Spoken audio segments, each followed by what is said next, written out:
Começa agora o programa Diabetes Cuido. Apoio cultural, vivência, farmácia de manipulação, compromisso de segurança e qualidade, manipulando formas para a vida. Agora são 9h02, começando mais um programa Diabetes Eu Cuido, na manhã desta quinta-feira, ao meu lado, doutora Alexandra Manfredini, Sedilab Laboratórios, Clube Levida. Doutora, muito bom dia, obrigado pela sua participação conosco na manhã desta quinta-feira. Bom dia, Marcelo, bom dia a você, ouvinte, ligado na 107 FM. É um prazer estar aqui hoje, Marcelo, último programa do ano de 2022. Hoje é o último? É o último? Pois é. Vocês vão sair de férias? Nós vamos sair de férias, Flávia. A gente vai estar de férias. Mês de dezembro, Diabetes, né? Eu cuido de férias. É hoje 24 já, né? Semana que vem já é dia 1º. Novembro, né? Quinta-feira que vem é 1º de dezembro. Olha só. Natal tá chegando. Nós vamos tirar férias, vamos montar agora todo o planejamento de 2023 com temas novos, né? Novos convidados, para que a gente possa cada vez mais enriquecer o Diabetes Eu Cuido. Verdade, programa muito importante de esclarecimento, conhecimento, não é isso? Exatamente. E para a gente hoje finalizar com chave de ouro, né? Convido você que está aí conosco, está com seu celular na mão, conecta com a gente ao vivo pelo Facebook, ouvinte 107 FM, ou então Diabetes Eu Cuido. Vem participar conosco, traga as suas perguntas, que hoje então, finalizando o novembro azul, um mês todo dedicado à prevenção do câncer de próstata, também um mês dedicado à prevenção do diabetes, e eu sempre gosto de trazer o tema do mês na última semana. Por que isso, né? Por que eu não abro o mês falando do tema do mês? E eu fecho o mês falando? Para a gente sempre lembrar que prevenção não é apenas no mês que nós trabalhamos aquele assunto. A prevenção se dá todos os meses do ano. Então, a gente tem que lembrar que foi instituído pelo governo federal, Ministério da Saúde, o quê? Aquele mês, né? Para alertar, lembrar, né? Então, vamos lá, lembrar homens, a importância da saúde do homem, lembrar a prevenção do diabetes nesse mês de novembro, porém, todos os meses do ano nós precisamos cuidar da nossa saúde, certo? Então, hoje, para a gente tratar desse tema tão frequente entre os homens, que é o câncer de próstata, o segundo câncer mais frequente entre os homens, perdendo apenas para o câncer de pele, não melanoma, é um câncer que se faz o diagnóstico no Brasil, se faz um diagnóstico a cada 7 minutos. Sabe o que é isso? A gente conversando aqui, pensa bem, a cada 7 minutos que nós estamos conversando, um diagnóstico é feito. Poderia ser muito mais, porque tem muitos diagnósticos que são feitos tardiamente, né? E um óbito a cada 40 minutos. Então, durante a entrevista de hoje, pelo menos uma pessoa vai perder a sua vida por causa de câncer de próstata, né? 25% dos portadores de câncer de próstata morrem devido à doença. E 20% dos pacientes que são diagnosticados já estão em estágio avançado. Então, para falar sobre esse assunto, ninguém melhor do que o Dr. Rafael Espada, médico, urologista, parceiro nosso do Clube Levida, está aqui para esclarecer todas as suas dúvidas. Então, homens, não tenham vergonha, envie as suas perguntas para cá, que nós vamos conversar e vamos responder todas as suas perguntas, tá certo? Mulheres também podem participar, tragam as suas dúvidas. Dr. Rafael, muito bom dia, muito obrigada pela sua participação. Bom dia, eu que agradeço o convite e estamos aí para falar um pouquinho do câncer de próstata, que é algo muito importante no dia a dia, principalmente do público masculino. Tá certo. E pra gente... Não, é que esse assunto, né, a gente é homem e eu vejo tanto preconceito e umas brincadeiras que na verdade leva à ausência do homem no exame, né? Começa muito brincadeira de, eu não vou, o exame de toque eu não faço, isso eu não realizo de jeito nenhum, não é? E essa brincadeira acaba virando verdade, a pessoa se sente constrangida de ir e acaba não indo. Sim. Gostaria que o senhor falasse um pouquinho sobre essa brincadeira que leva essa ausência do consultório. A gente nota no consultório, né, no dia a dia, que muitos pacientes eles têm um receio de procurar o urologista, principalmente desse preconceito em relação ao exame de toque, né, que é um exame muito importante no diagnóstico do câncer de próstata. Ultimamente eu venho notado uma mudança nessa questão. Os homens têm procurado com uma frequência maior, principalmente o público mais jovem, né?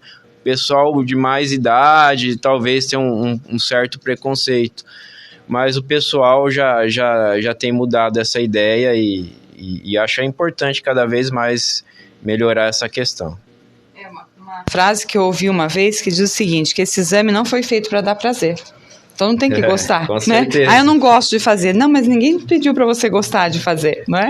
Ele é um exame extremamente necessário e o câncer de próstata, ele não tem um trabalho tão forte em questão de prevenção. A prevenção em si é o próprio diagnóstico precoce, não é? Sim, o diagnóstico precoce é algo essencial, não só no câncer de próstata, mas como qualquer outro tipo de câncer, mas falando especificamente do câncer de próstata, o diagnóstico precoce nos leva a uma alta taxa de cura com um tratamento correto, né? Se o paciente nos procura e o câncer já está avançado, já tem algum sítio de metástase, aí essa possibilidade de cura cai absurdamente. Então, o diagnóstico precoce para fins curativos é algo essencial. E para a gente começar a falar sobre...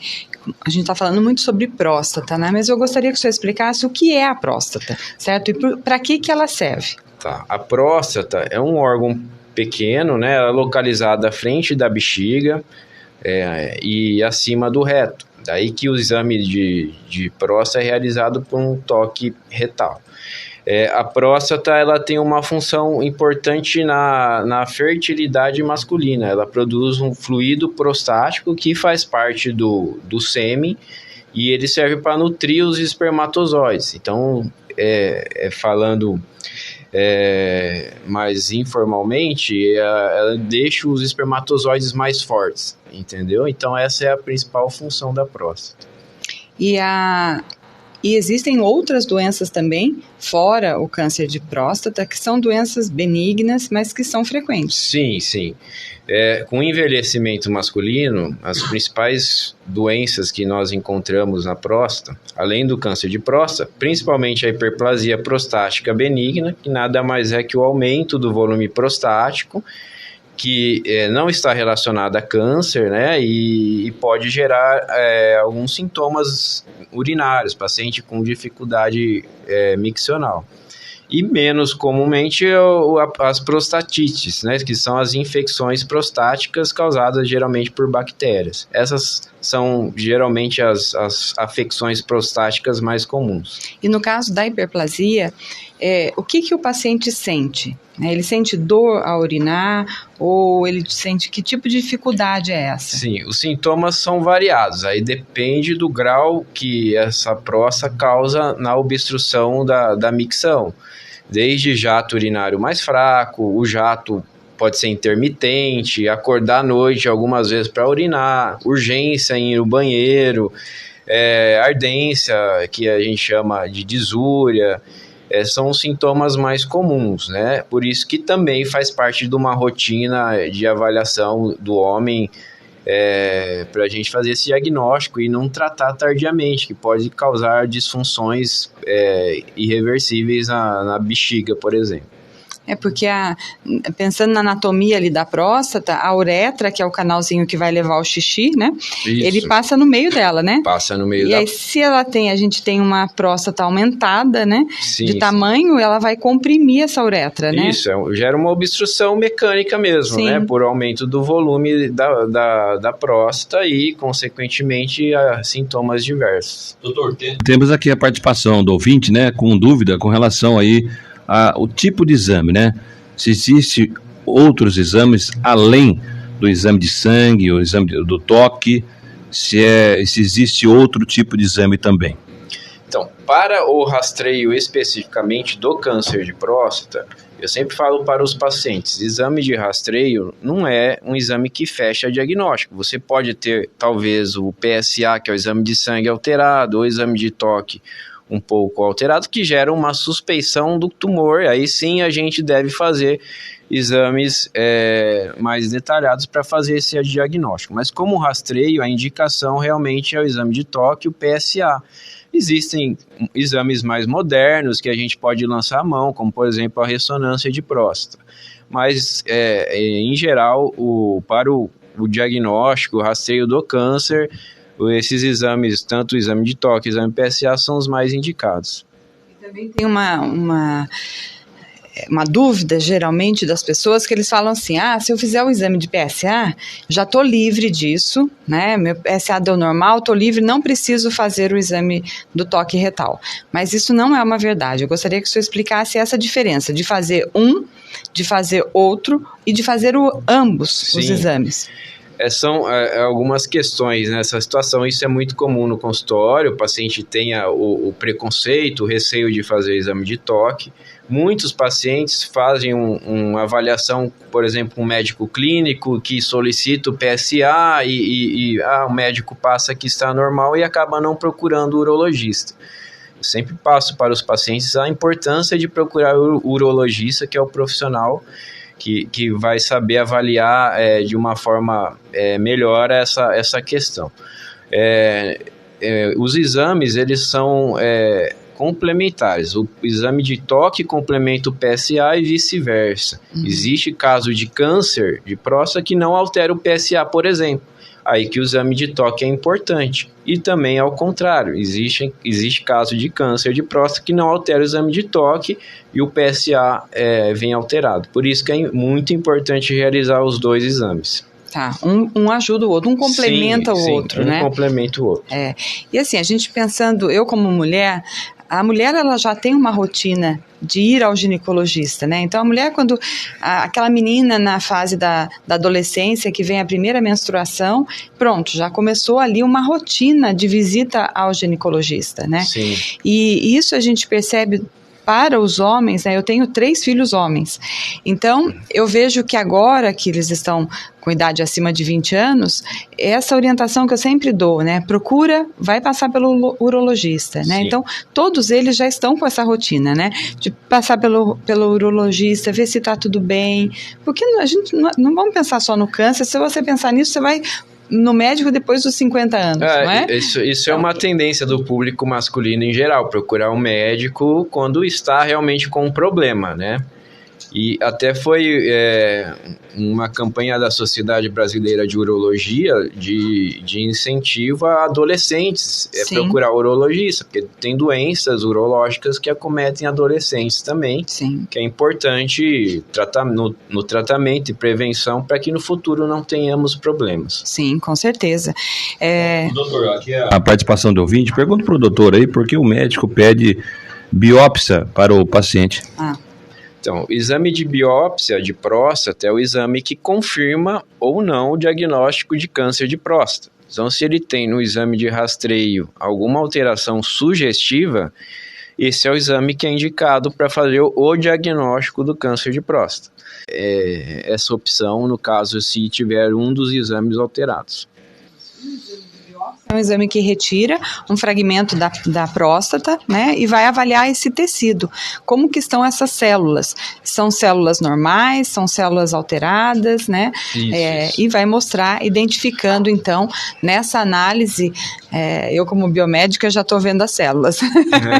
Então, a gente vai analisar essas células, como elas estão, né? E tem um padrão de células normais e tem o padrão da célula realmente alterada, indicando aí a presença de um câncer. Isso mesmo. Bom, e eu gostaria que o senhor falasse também quais são os fatores de risco, então, para câncer de próstata. Quem são as pessoas que estão mais expostas e podem vir a ter a doença? Sim, os fatores de risco do câncer de próstata, um deles é o fator idade, né? A gente sabe que todo homem acima de 60 anos tem uma chance maior em desenvolver o câncer de próstata.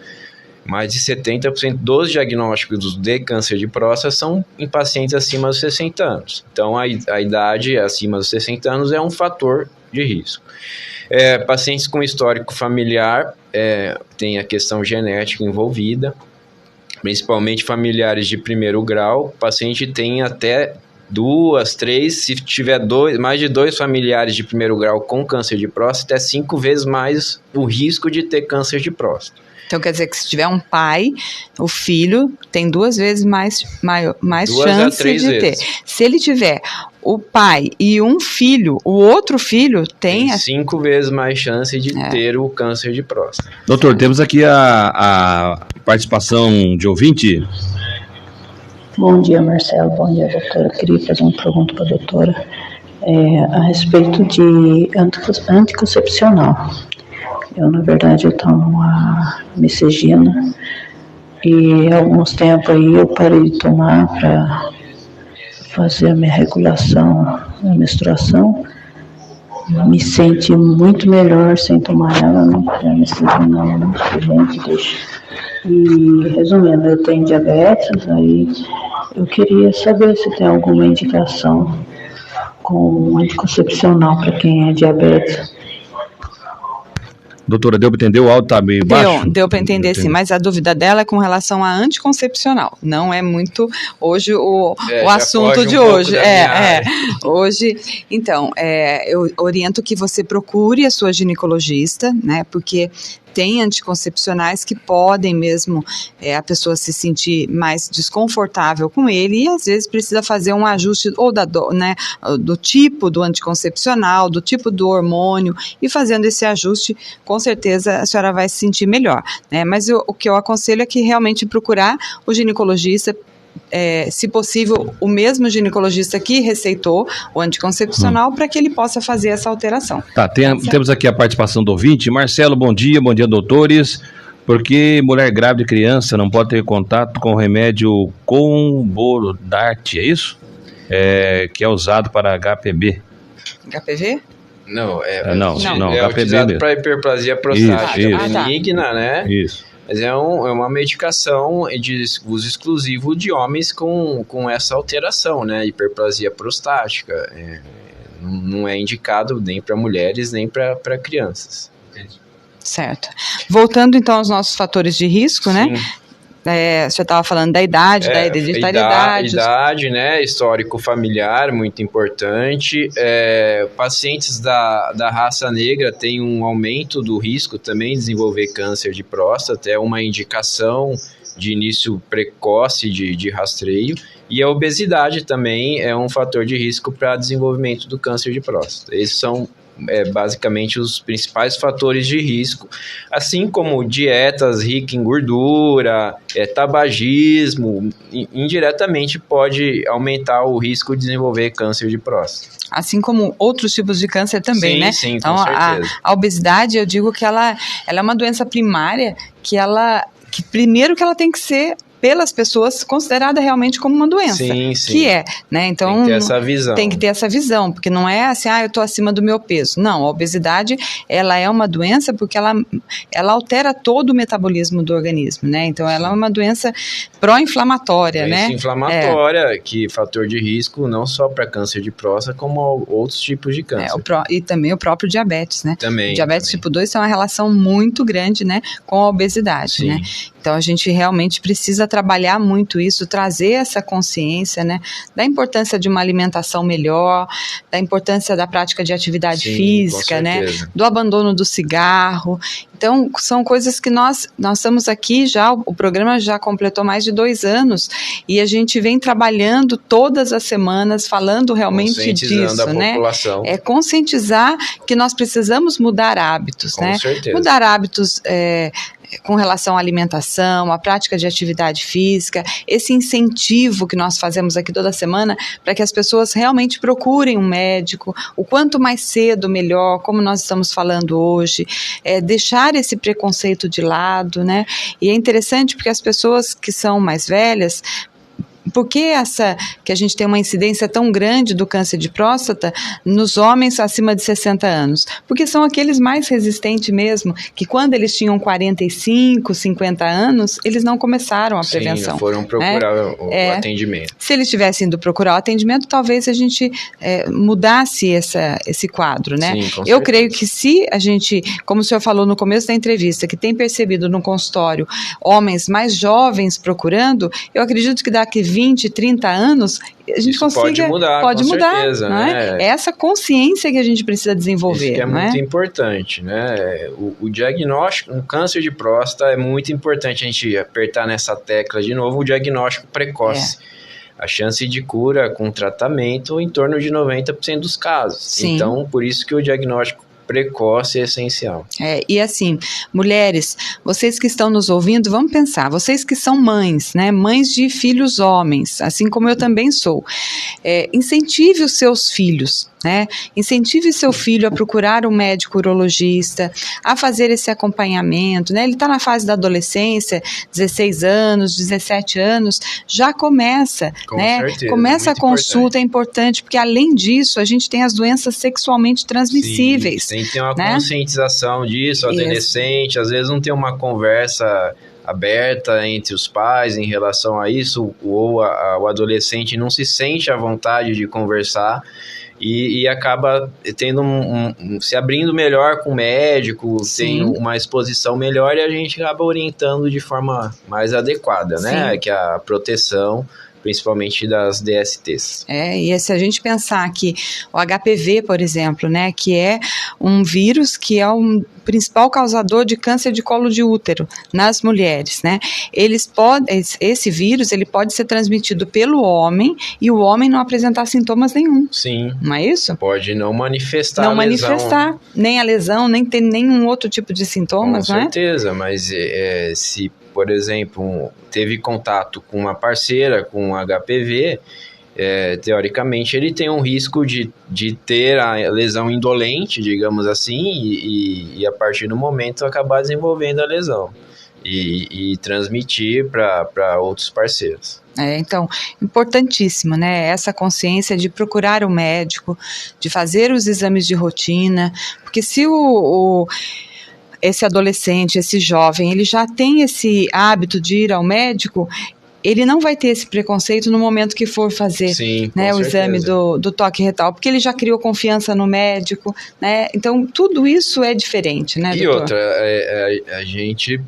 todo paciente que passa em consulta, a gente já, mesmo que não está na idade ainda, é jovem, a gente sempre explica sobre essa conscientização futura, né, do câncer de próstata, e já vai explicando como que é feito o rastreio, e o paciente se torna mais aberto a realizar os exames.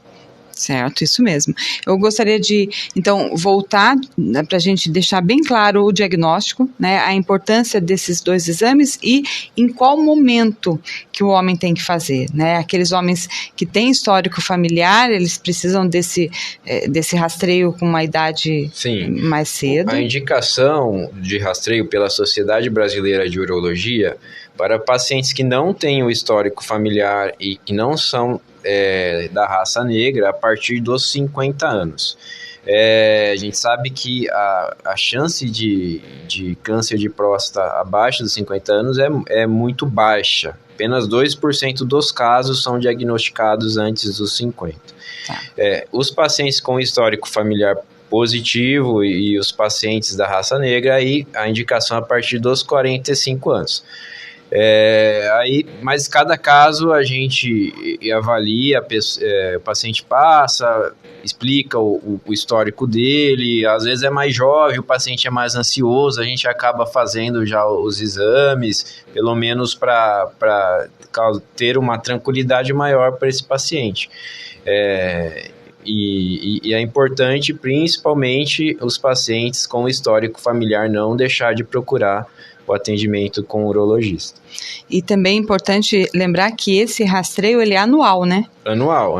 Sempre lembrando, todos os anos. Eu já fui uma vez, pronto, tô livre, não preciso mais encontrar esse médico. Não, né? Não, inclusive às vezes tem pacientes que têm uma alteração de PSA, são submetidos a uma biópsia que vem negativa. Não quer dizer que esse paciente nunca mais vai ter câncer de próstata. Ele mesmo tendo feito uma biópsia, por exemplo, que veio negativa, ele deve seguir a sua rotina. Que a gente sabe, como eu disse previamente, o fator de risco para o desenvolvimento do câncer é a idade. Então, a tendência se mais velho, ele tenha um risco aumentado de desenvolver o problema. E o tratamento? Aí o tratamento vai ser baseado principalmente no diagnóstico, né? O diagnóstico precoce que a gente comenta, nada mais é que o tumor estar localizado na próstata apenas. E ele pode ser feito basicamente de duas maneiras, né? Ou a cirurgia, que é a retirada de toda a próstata, ou a radioterapia. Esses dois tipos de tratamento têm fins curativos. O paciente, por exemplo, diagnosticou, fez a cirurgia, ele pode ser que ele fique curado somente com esse ato cirúrgico. É claro que exige um acompanhamento prolongado para ver se não tem nenhuma recidiva do tumor. Mas com algumas sessões de radioterapia ou com uma cirurgia, o paciente pode ter a cura alcançada, digamos assim. Se o câncer está avançado, aí ele vai precisar de outras modalidades, a adequação da cirurgia com radioterapia ou um tratamento oncológico clínico. Aí varia de acordo com o diagnóstico de cada paciente. E a metástase geralmente é óssea? Sim, os principais sítios de metástase no osso, né? Metástase hematogênica, uma célulazinha se implanta no osso e começa a desenvolver um sítio de uma metástase, ou nos linfonodos da região pélvica, que a gente chama popularmente das ínguas, né? Uhum. Esses são os principais sítios de metástase, mas pode ter metástase no fígado, pode ter metástase no pulmão, que são mais raras de a gente encontrar. Bom, depois que ele fez o tratamento, como que fica no caso a gente ouve muito falar sobre a impotência sexual pós-cirurgia, né? Sim. Isso é real, isso é em todos os casos, isso em alguns casos, como que isso se dá? Isso é real, né? A gente sabe tanto a cirurgia como a radioterapia, os pacientes têm uma possibilidade de duas sequelas, né? Tanto a impotência como a incontinência urinária, que é o paciente não conseguir segurar a urina. Ao lado da próstata passa a inervação responsável pelo estímulo da ereção. Então, numa cirurgia ou numa radioterapia, você pode acabar lesando essa inervação e o paciente se tornar impotente. Assim como o esfíncter, que nem se fosse um músculo que controla a urina, também pode acabar sendo lesionado tanto na cirurgia como na radioterapia. Não são todos os pacientes. Aí entra já as modalidades cirúrgicas, por exemplo, hoje em dia tem cirurgia robótica, que tem uma tendência menor em o paciente ter essas sequelas, mas a cirurgia convencional também o paciente pode realizar e não ter nenhuma das sequelas. O importante é o diagnóstico precoce. Diagnóstico precoce. Quanto mais cedo, né? E o tratamento no momento ideal. Ideal, né? Fez o diagnóstico, tratar, né, para que a gente evite as sequelas, né? Sim, doutora, e às vezes, né, doutora, a gente ouve aqui no programa também, às vezes, porque a gente abriu o programa falando sobre o tempo que está passando muito rápido. Hoje já é dia 24 de novembro, né? Sim. A gente praticamente não viu o mês de novembro passar, né? Sim. A gente falou assim, o Brasil só joga dia 24 de novembro, né? É hoje. É hoje. Então, às vezes a pessoa... o homem, por exemplo, ele fala assim, quando é que você fez, a última vez que você fez o exame de sangue? Deixa eu dar uma olhada aqui. Nossa, faz 4 anos. E também importante você ter comentado, porque teve a questão pandemia, né? Vários pacientes que estão retornando ao consultório hoje, que ficaram 3 anos sem fazer os exames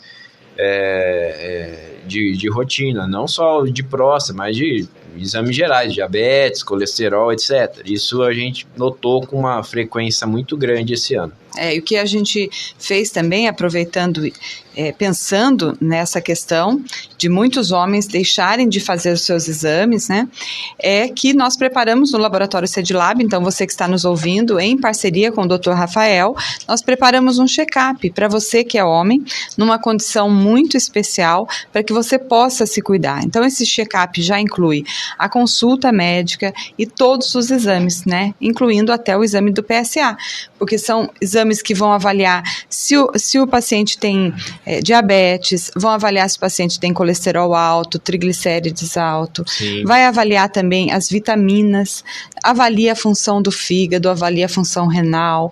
Então é um check-up completo que o paciente pode fazer, passar pela consulta com o urologista e ter os seus exames em dia, né? E lembrando que daqui a um ano eu vou ter de novo essa oportunidade, não é? Sim. E a gente vai sempre incentivar você que está nos ouvindo a ter essa rotina e marque o mês, né? Eu falo isso para as mulheres e agora estou falando para os homens. Marque o mês de novembro, Sim. né? Poxa, todo novembro eu vou fazer meu check-up. Pronto, Com aí você não certeza. esquece, não é? Não tem essa de passar rápido, né? Eu sei que o Marcelo se cuida bastante, né, Marcelo? O Marcelo vai ao médico, faz os exames, de tanto que ele ouve aqui também. Tem que aprender, né, doutor? Aprende. Então deixa aquele mês do ano, né, para você fazer tudo isso. Então, você que está nos ouvindo, né, busque isso, né, pergunta, né, faz um contato com o Laboratório CEDLAB, vou deixar o telefone aqui, para que você possa fazer a sua rotina de exames, né? Eu fiz o PSA, já fiz o fez o exame de ultrassom, toque. já fiz exame de toque, até mandar um abraço ao meu Dr. Renato Schmidt, Santista, Dr. Renato Schmidt, viu? E não tenho preconceito nenhum, e também não fico brincando. Lá eu não vou, essa brincadeira nunca vai ouvir da boca do Marcelo Santos, porque eu não faço tipo de brincadeira, porque essa brincadeira leva o homem a se ausentar do médico, né? E a ausência, muitas vezes, quando você vê, o problema já está complicado de resolver. Então, a gente ouve desde criancinha, né? É melhor prevenir do que remediar, não é, doutor? Isso, esse ditado é antigo, mas é atual. E é verdadeiro, né? Então, procure uma unidade do Laboratório CEDLAB ou então através do nosso WhatsApp 974067552.